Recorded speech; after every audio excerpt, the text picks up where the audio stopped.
¿Qué es un críptido? Esta palabra hace referencia a criaturas extrañas e inexplicables que viven entre nosotros, pero no se trata de simples historias del folclore popular, sino que estos seres deben haber sido avistados en diferentes ocasiones por diferentes personas. Aún así, las pruebas que demostrarían al 100% la existencia de estos seres todavía serían insuficientes. Entre los ejemplos más populares podemos encontrar el monstruo lagonés, en Escocia, o el yeti, en las montañas del Himalaya. La disciplina que estudia este campo es la criptozoología, y a la hora de explorar los críptidos, las leyendas urbanas y el boca a boca han sido esenciales. Hoy en día, gracias a Internet y que todos llevamos una cámara en el bolsillo, en todo momento el fenómeno de los críptidos se ha expandido, gracias a imágenes, testimonios e incluso grabaciones de estos seres. Si te adentras en diferentes foros que tratan sobre este tema, te encontrarás desde auténticas chorradas hasta testimonios o imágenes que te harán levantar una ceja y pondrán en duda tu escepticismo, aparte de provocarte un sudor frío que recorre tu espalda. De todos modos, dentro de la casi interminable lista de críptidos que se reparten por todo el globo, hay algunos especialmente terroríficos, aquellos que hasta cierto punto son factibles, aquellos que no van contra las leyes de la biología, seres que hacen incluso que los más escépticos se planteen la existencia de algunos de estos seres. Del mismo modo, las pruebas de la existencia de algunos de estos seres son tan elaboradas y tan convincentes que te harán replantearte todo lo que crees, y harán que no quieras ni imaginar lo que sintieron aquellos que presenciaron estas criaturas. Así que acompañadme en este viaje, en el que de la mano de la especulación y testimonios de terceros, os presentaré a los críptidos más escalofriantes y a la vez plausibles de los que tenemos constancia.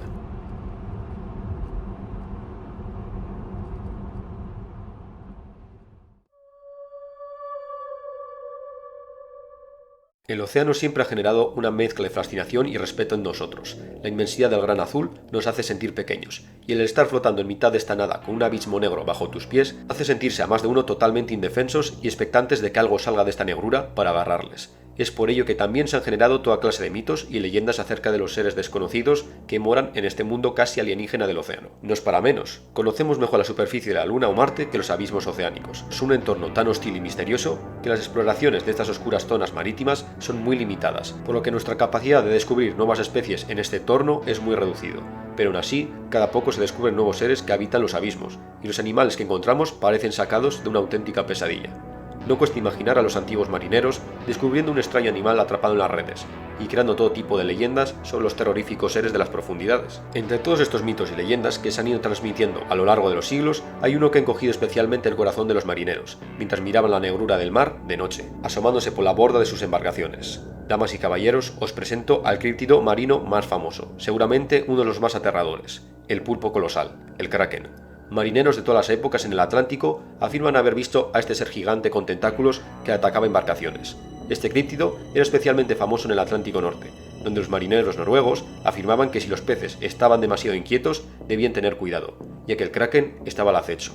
De hecho, la palabra kraken es de origen nórdico. Según muchos biólogos marinos, lo más probable es que los marineros de épocas anteriores fuesen testigos de calamares gigantes, especialmente teniendo en cuenta las palabras diablo rojo que algunos marineros dejaban en sus testimonios.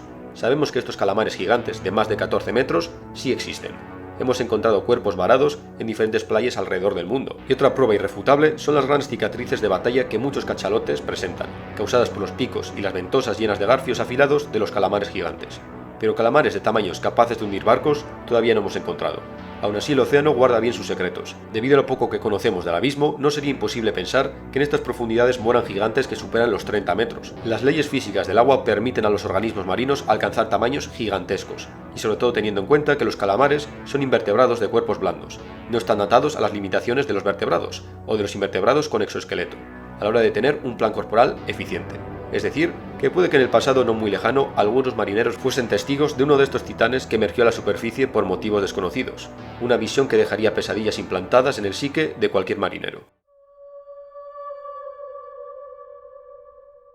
El críptido plausible que nos encontramos aquí no es contemporáneo, no es un ser que puede vivir entre nosotros, sino una criatura que fue documentada de una forma tan exacta, con tantos testimonios, pruebas de gente conocida de la época e incluso víctimas, que es casi imposible negar la existencia de este ser que aterrorizó Francia en el siglo XVIII. La bestia de Gévaudan es uno de los mayores misterios de la criptozoología. La región homónima de Francia, en el año 1764, estaba siendo aterrorizada por una bestia de aspecto canino.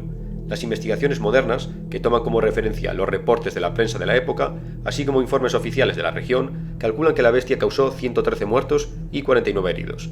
Las víctimas eran encontradas con los cuellos arrancados de cuajo, algunas incluso sin cabeza. Las teorías que tratan de dar explicación a este ser Van desde mencionar que se trataba de una manada de lobos que atacaban diferentes puntos de la región a un asesino serial.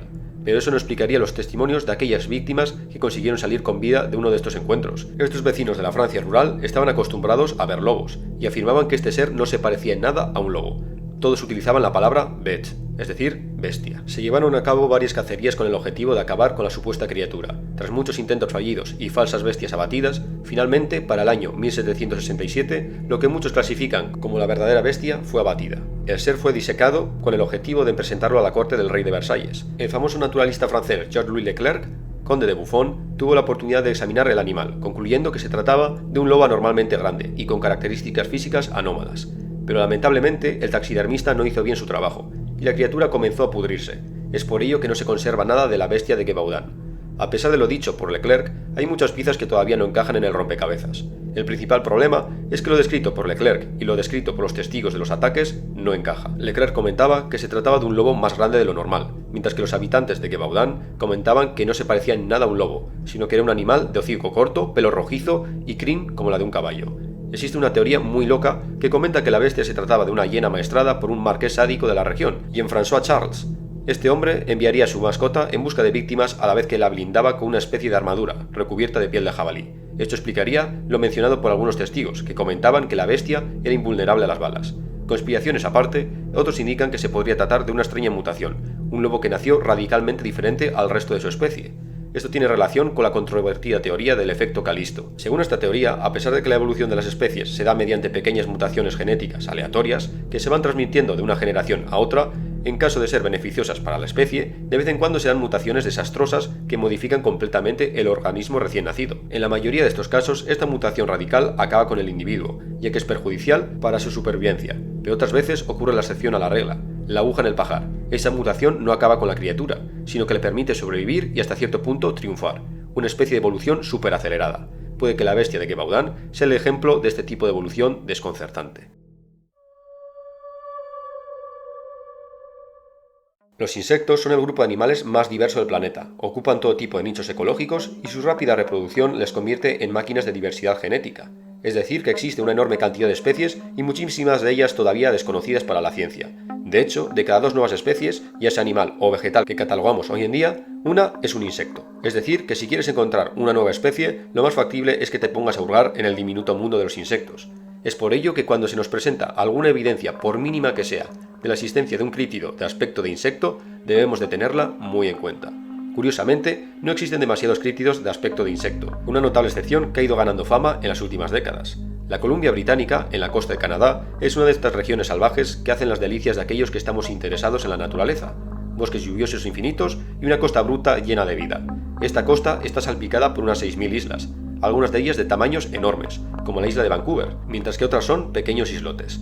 El caso es que muchos pescadores, cazadores o simples viajeros que transitan por esta región comentan que hay una isla a la que no debes acercarte, la isla Dundas. Esta pequeña isla, que forma parte de un archipiélago mayor, se ha hecho infame por la presencia de unas criaturas de mal agüero, las moscas negras de Dundas. Los testimonios afirman que estas grandes moscas superan los 10 centímetros, más que un tábano, y que viajan en enjambres de cientos de individuos. Al igual que los tábanos, se trataría de insectos que se alimentan de sangre de mamíferos, solo que la voracidad y la agresividad de estos insectos negros es mucho mayor.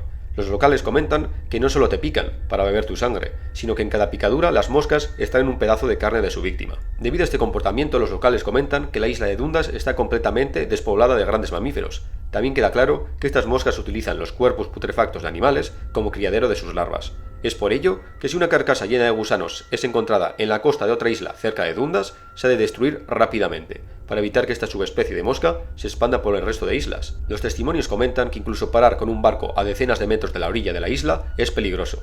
Existen historias de pescadores de salmón que tuvieron que salir pitando de allí, porque sus barcos estaban siendo prácticamente asaltados por estos insectos. Todos los locales coinciden. Esta zona es el hogar de unas moscas chupasangre muy agresivas en los meses de verano. Curiosamente, este fenómeno no se da en otras islas de la costa de la Columbia Británica, y solo está limitado a la isla Dundas y alrededores. Hay quien atribuye esta anomalía a una mutación endémica de la región. El caso es que unas moscas chupasangre tremendamente agresivas en el extremo norte de Norteamérica no es algo tan descabellado como parece. En los meses de verano, las zonas pantanosas de Alaska y Canadá son un auténtico calvario para los grandes mamíferos. Los mosquitos árticos aprovechan el corto verano para emerger del agua y completar rápidamente su ciclo reproductor. Esto se resume en auténticas nubes vivientes de estos insectos atacando a todo ser que se encuentran a su paso y atiborrándose de su sangre.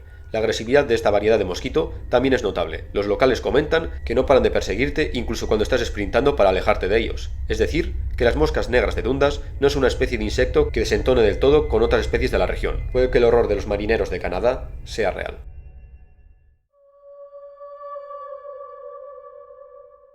El Amazonas es la mayor extensión de selva tropical del planeta.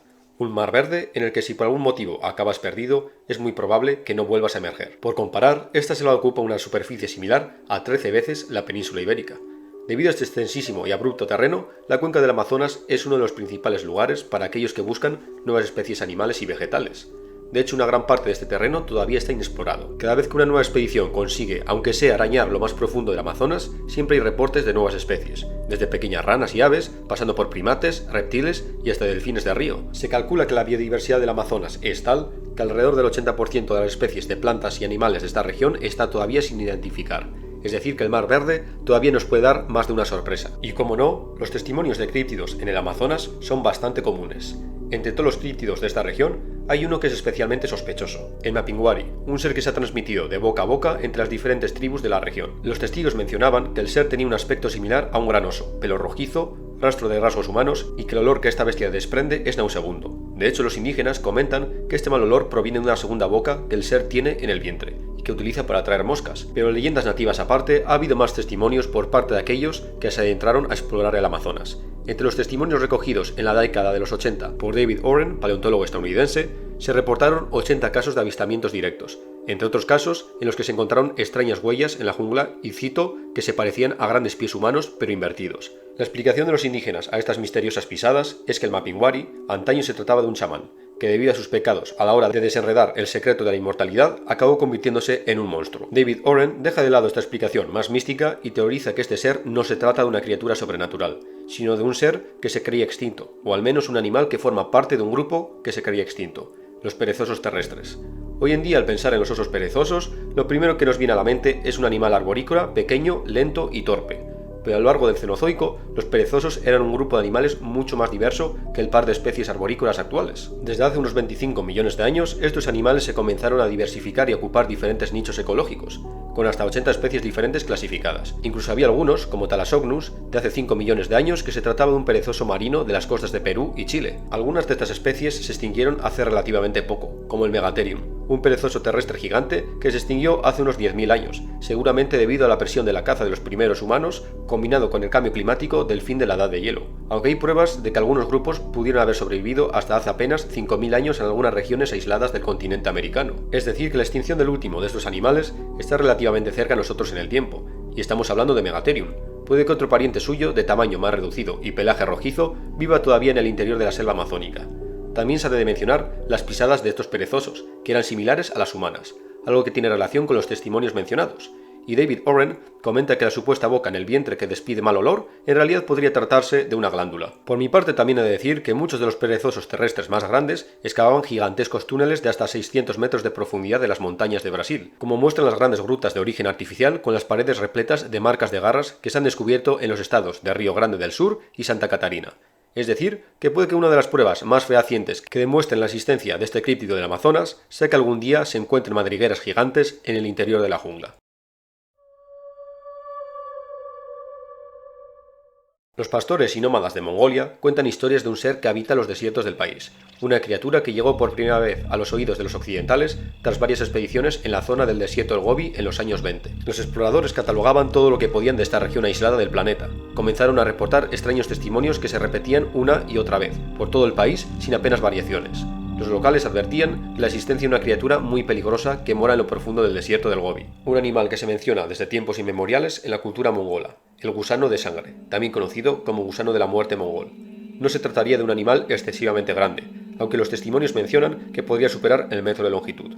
Su aspecto es grueso y de color rojizo intenso. Los mongoles mencionaban que a primera vista sería muy similar a un intestino de vaca recién extraído, y debido a la falta de ojos es muy difícil saber cuál de los extremos del animal es la parte delantera y cuál la trasera. Pero lo de que verdad asustaba a los mongoles no era su repulsivo aspecto larval, sino las capacidades de este animal. Aquellos nómadas que se adentraban en el desierto profundo comentaban que el gusano poseía una mordedura que, a falta de una mejor traducción, describían como ácida, que quemaba y deshacía la carne.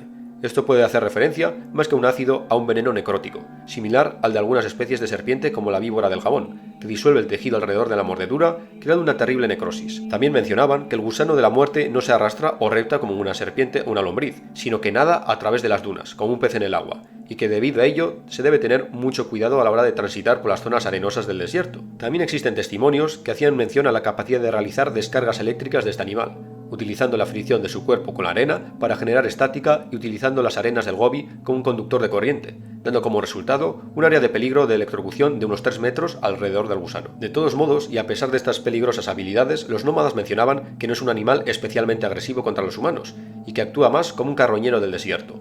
Existen testimonios sobre cómo cadáveres de cabras o camellos en el desierto estaban cubiertos de gusanos retorciéndose y girando sobre sí mismos, alimentándose del cuerpo. A pesar de todas estas anécdotas de los mongoles y las diferentes expediciones llevadas a cabo en el desierto del Gobi, no existe ninguna prueba fotográfica que demuestre la existencia de esta criatura. Aún así, existen varias teorías que tratan de dar una explicación lógica a esta criatura, dando a entender que la presencia de un gusano en un desierto es imposible, ya que los gusanos necesitan humedad ambiental para mantener su piel mojada. Es algo imposible en el Gobi. Así que la comunidad científica señaló que lo más probable es que se tratase de un reptil. Expediciones soviéticas de los años 80 llegaron a la conclusión de que probablemente se tratase de una especie de boa de arena, es decir, una serpiente. Otras explicaciones más recientes y que tienen más relación con el aspecto físico que mencionan los mongoles concluyen que podría tratarse de una especie desconocida de anfisbenio gigante, un grupo de reptiles que son también conocidos como lagartos topo y que han evolucionado convergentemente con el plan corporal de las lombrices, dándoles este aspecto de gusano escamoso. Debido a su modo de vida exclusivamente subterráneo, este animal es portador de unos ojos diminutos, casi imperceptibles, lo que también hace que se parezca más a un invertebrado que a un reptil. Estos animales poseen una gran variedad de colores brillantes, porque una especie de color rojo intenso no es muy descabellado. Pero hay quienes opinan que no se trata de nada de lo anterior mencionado, sino de una especie completamente desconocida para la ciencia, y que la falta de avistamientos es debido al extraño ciclo de vida de este animal, que hibernaría bajo tierra por largas temporadas, décadas incluso, y que solo emergería en los momentos apropiados para reproducirse. Si permitís que exponga una teoría de cosecha propia, puede que el gusano de la muerte de Mongolia en realidad se trate de un anfibio. Existen anfibios de aspecto lombriz que tienen una vida subterránea, como las cecilias. Del mismo modo, muchos de estos animales de aspecto curioso son portadores de una mordedura tóxica, y muchas subespecies de cecilias tienen colores iridiscentes.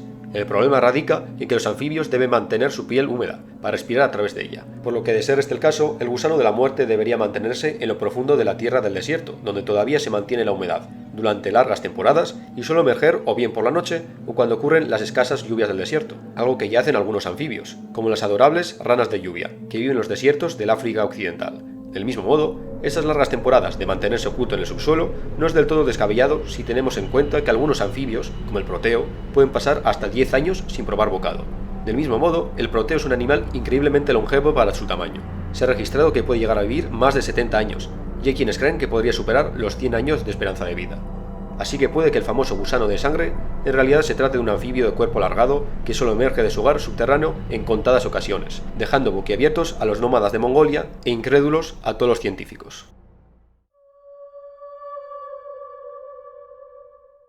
Para este último puesto volvamos al océano, pero esta vez nos alejamos de las antiguas leyendas de marineros para adentrarnos en historias recientes, anécdotas de buceadores que se han ido pasando de boca a boca en los últimos años, testimonios de algo que mora en el Océano Pacífico, la mayor masa de agua que alberga los mayores abismos oceánicos del planeta. En diferentes foros de buceadores que bucean en regiones de la costa de Chile hasta las orillas de Australia, pasando por las Filipinas y de las pequeñas islas del Pacífico, hay un escalofriante nombre que se repite una y otra vez: The Black Carpet, la alfombra negra.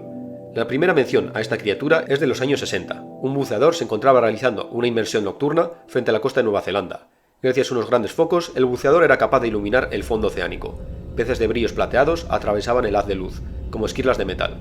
Un tiburón de arrecife se acercó a curiosear el brillo de los focos. El hombre no se preocupó, ya que esta especie de tiburón en concreto no representa un peligro para los humanos. Súbitamente, un sonido deforme y chirriante comenzó a llegar a sus oídos, a través del casco. Los peces comenzaron a disiparse, y el curioso tiburón también realizó un giro brusco alejándose de la luz. Pero es cuando el animal está a punto de alejarse del campo de visión del buceador en la negrura del océano, cuando el escualo queda paralizado y comienza a convulsionar, como si hubiese recibido un shock eléctrico. Es entonces cuando nuestro protagonista, a duras penas debido a la oscuridad, presenció unos apéndices rodando el tiburón y atrayéndolo hacia una enorme masa negra. El tamaño del ser era tal que el foco no era capaz de delimitar la silueta de esa masa palpitante que comenzaba a absorber al tiburón en un mar de filamentos y apéndices. El buceador, que en todos sus años de experiencia jamás había visto nada que ni siquiera se le pareciese, tomó la sabia decisión de largarse de allí. A lo largo de los años se han dado más relatos y testimonios de marineros y buceadores que han presenciado algo similar. Muchos de estos encuentros se dieron cerca del fondo marino, y los buceadores indican que parecía que el suelo estaba vivo, como si una gran alfombra negra se arrastrase sobre el suelo oceánico, y ahí el nombre popular de este ser. Aunque también hay marineros que dicen haber presenciado cómo una gran masa flotante se aproximaba al putrefacto cadáver de un cachalote y comenzaba a absorberlo. Todos los testimonios también coinciden en su aspecto palpitante y gelatinoso, y que se trata de una criatura llena de tentáculos y apéndices. De hecho, en un foro de internet hay quien cuenta que un compañero suyo fue atacado por este ser, mejor dicho, sufrió un percance relacionado con lo que creemos que puede ser The Black Carpet. El buceador no nos brinda una localización exacta, pero comenta que mientras buceaban en el Pacífico Sur con su compañero, se encontraron una especie de largos hilos de aspecto gelatinoso que emergían del oscuro fondo oceánico. Primero pensó que tal vez se tratarían de algas como los larguísimos brotes de kelp, ni qué decir que el aspecto de estas cosas no se parecía en nada a un alga. Tenía más similitudes con un pirosoma, una especie de animal colonial que puede superar los 20 metros. Pero a diferencia de los pirosomas, que se dejan arrastrar por las corrientes, eso estaba anclado a algo en el fondo oceánico. Su más osado compañero decidió acercarse. Es cuando se encontraba a apenas un metro de uno de estos apéndices cuando el submarinista quedó completamente paralizado, como si todos sus músculos se hubieran tensado al unísono. El narrador del relato comenta que tuvo que nadar con todas sus fuerzas hasta su compañero, que se hundía sin oponer resistencia alguna. También comenta que observó ese filamento plegarse despacio hacia ellos, y que por poco los atrapa, aunque también añade que esto pudo deberse a una corriente oceánica que movió el cuerpo gelatinoso. El caso es que todos los testimonios y descripciones acaban en una conclusión muy similar. Por su aspecto y comportamiento, The Black Carpet es un organismo colonial. En resumidas cuentas, un nidario, una especie de medusa gigante desconocida. Las anécdotas contadas anteriormente también muestran similitudes con el modo de vida de las medusas cazadoras, como las carabelas portuguesas, que utilizan sus larguísimos tentáculos venenosos para paralizar y atraer pequeños peces para luego absorberlos. Una medusa carnívora de tamaño colosal no es imposible. Como mencioné antes, los organismos marinos, debido a su entorno, tienen la posibilidad de alcanzar tamaños monstruosos. Teniendo en cuenta que las medusas son animales muy simples y que carecen de órganos complejos, y que el 95% de la masa de estos animales es agua, no es metabólicamente muy costoso mantener un cuerpo gigante. De hecho, la mayor especie de medusa registrada es la melena del león. Es una especie cuyo cuerpo, es decir, el gorro, puede superar los 3 metros, y sus tentáculos pueden alcanzar los 35 metros, más largo que una ballena azul. Así que una medusa gigantesca que puede superar los 100 metros no es algo completamente descabellado. La gran sombra de la muerte del Pacífico se queda con el primer puesto.